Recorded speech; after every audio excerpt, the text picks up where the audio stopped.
ในวันที่ 8 ธันวาคม 2025 นี้งานบุญสวงเหือประเพณีประจำปี 2025 พศ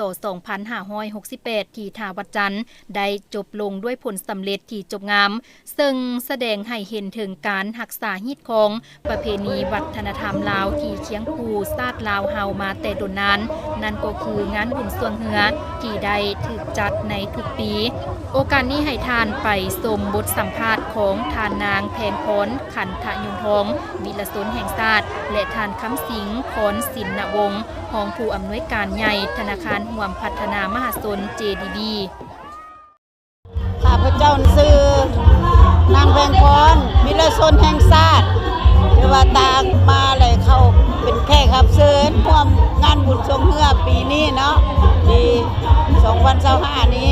เห็นว่าคึกคืนและก็ม่วนซื่นผิดปกติต่างทุกปีถึงมาดินฟ้าอากาศจะเปื้อนเปื้อเนาะจะเป็นขี้ตมก็ถือว่าบ่ได้มีการเปื้อนเปื้อว่าสิซะถือว่าดีพวกเฮาก็มีความสามัคคีแล้วก็พวกอนามัยก็ดีบ่ว่าจะทหารตำรวจไผก็อดทนเนาะอดทนจังซี่แล้วก็งานบุญพวกเฮาก็มันคือขึ้นหลายก่อนเก่าแล้วก็ดีก่อนเก่าอีกได้เห็นว่าคือว่าสมควรเนาะปีนี้นะและการนำพวกเฮาก็ดีเฮ็ดให้เป็นระเบียบเรียบร้อยแล้วก็บ่มีสิ่งที่ว่าทุกอันทุกแนวที่จะเกิดขึ้นในงานนะ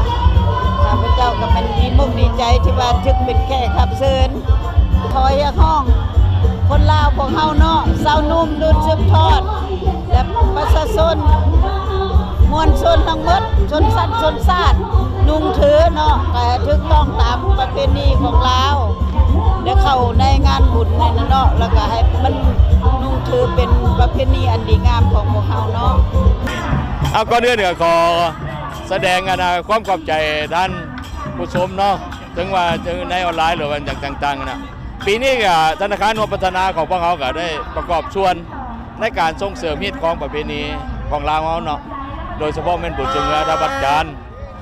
พวกเขาปีนี้ก็เป็นแชมป์ปีที่2เนาะถือว่าเป็นแชมป์สมัยที่2แล้วผ่านมาพวกเขาก็ได้คล้องคันนั้นไปมาแต่ว่าเนื้อกระยาก็เขาก็ถือว่าเป็นการประกอบส่วนเพื่อให้สังคมเขาฮีตของประเพณีเขาเกิดว่าให้มีความเบิกบานมนต์ซื่นตลอดเนาะอันนี้เขาก็เป็นพอเป็นลูกหลานผู้สืบทอดมรดกปู่ย่าตายายที่เขาสร้างมาเนาะสมสโลแกนของพวกJDBเขาว่าเติบใหญ่ไปพร้อมกันเนาะจ้าขอบใจ